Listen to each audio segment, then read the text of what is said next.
What's up, my guys? Today we're talking about how to make a good first impression on our family. Look, a good first impression could be a make or break for your relationship, so it's something that should not be taken lightly. And if you're nowhere near this step yet, save this video for future reference. Here are some tips to make a great first impression. Bring something. I feel like this one's a given, but if her family's inviting you over, bring some sort of gift. It doesn't have to be anything extravagant. Flowers, wine, coffee beans, an appetizer, something for their house. The options are literally endless here. PDA. It's not a terrible thing if done correctly. Look, her parents don't want you guys giving off a sibling dynamic. It's okay to sit close to each other. It's okay to show that you're into each other. If you're too distant, you're going to look uncomfortable. Please help. This means offering to clean up, bringing your dish to the sink, and key tip, picking up your girlfriend's dish. Offer to do these things before your girlfriend does. Don't try to outshine her parents. This means don't try to one-up her father's joke. Don't act as if you know more about your girlfriend than her parents do. If extended family will be there, including children, introduce yourself at their level. Now's your chance to prove yourself as a potential father, so start acting like one. 2 drinks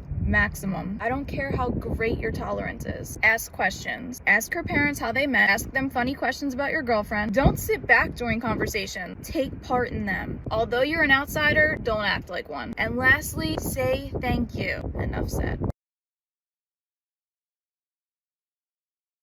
What's up, my guys? A girl can learn a lot just by stepping foot in your bathroom. If you're going to focus your attention on one room before having a girl over, please let it be the bathroom. Here are the biggest men's bathroom red flags. Long hairs. Just a heads up, I'll probably save it and run the DNA if it's not my color and length. The 3-in-1s. I'm happy you have some variation of a soap, but if you're over the age of 12, it's time to step up your game. No bag in the trash can. There are probably so many types of mold growing in that trash can. Prescription medication. Look, I'm not one to talk. It's not a red flag, but just a heads up, I will be Googling it. Brown grout. They do make something called bleach for that. Also, any sort of pink film. It's just sketch. A stained bath towel. It always makes me wonder how many girls have gotten that same towel chucked at them. Pee in the toilet. Why don't you flush it every time? I also get so confused when I open the toilet and there's just a singular toilet paper square floating. How did it get there? 1 floss pick. They're not reusable, my guy. Wipes and no toilet paper. Did you just run out? Or do you just walk around all day without drying with the wipe left behind? Again, I'm confused. A dripping faucet. It just tells me that you're not the handy type. Big red flag for a future marriage. If you can't fix a faucet, how are you going to put together a crib? Nail clippings. Is it like a souvenir? Why are they just laying around?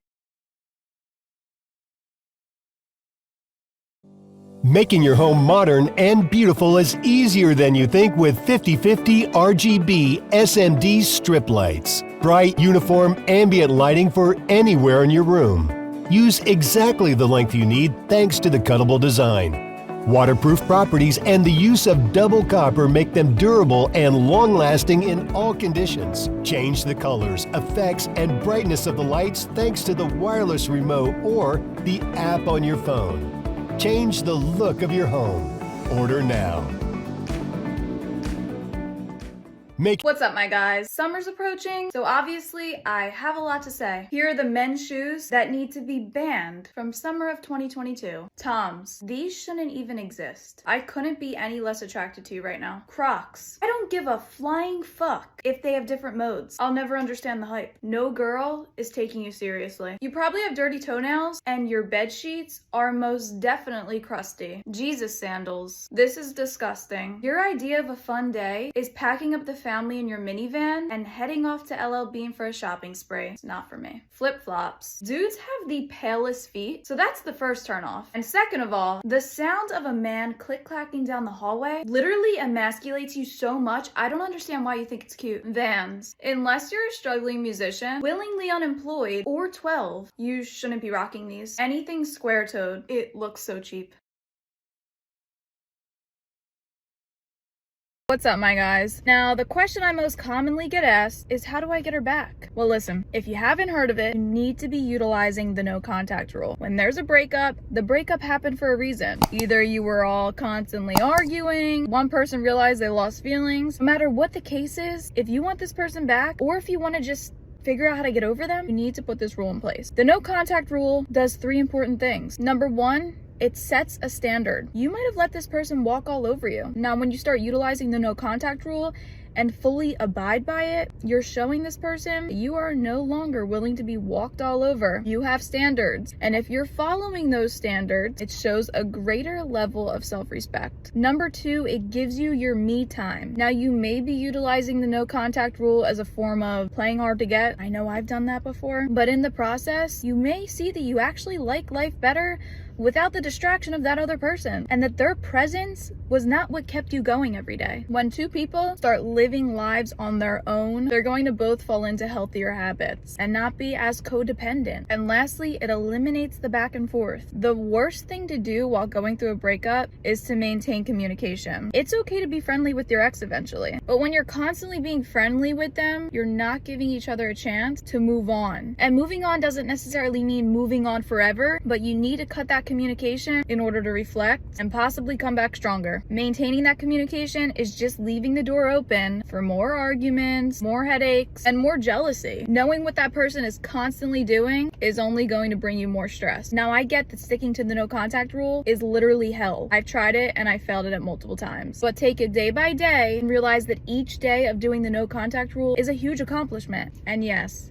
the no contact rule means cutting someone off entirely. That means on social media too. Liking somebody's post, replying to stories, asking friends about them, looking at what time they were last on whatever app is not the no contact rule.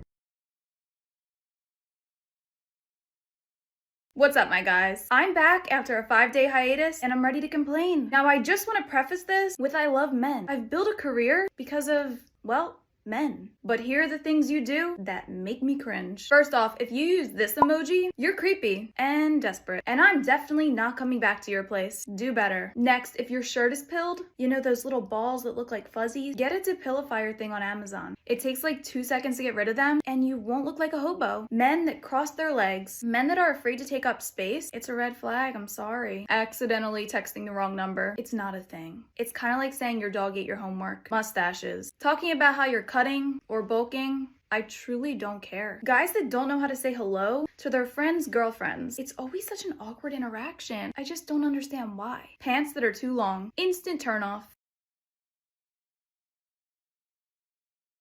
What's up, my guys? Do you have a girl coming over to your house soon? Or do you at least hope you'll be lucky enough to have a woman swing by within the next few years? Well, anyway, if you know that you're about to get lucky tonight, I made a checklist of things you must do before she arrives. Hide the tissues or paper towels that are next to the bed. I'm just getting bad vibes. This includes the industrial-sized bottle of lotion that's also sitting on the nightstand. Remember that ex-girlfriend from last year? Yeah, it's time to get rid of her toothbrush. The little pee dribbles, find them and get rid of them. For some reason, they're everywhere. How do you have such a bad aim? Wash your sheets. I don't care if you washed them yesterday, wash them again. The stove. You have to clean the stove. It looks pitiful. Throw away any expired food in the refrigerator. You don't look like husband material. This one is specific, but clean your dog's blanket if it's the same one that you're using. One time I dated this guy and the blanket on the couch was covered in dog hair and smelled like it was rotting. Old relationship photos. Put them in a box or something. Not front and center in your frigging living room.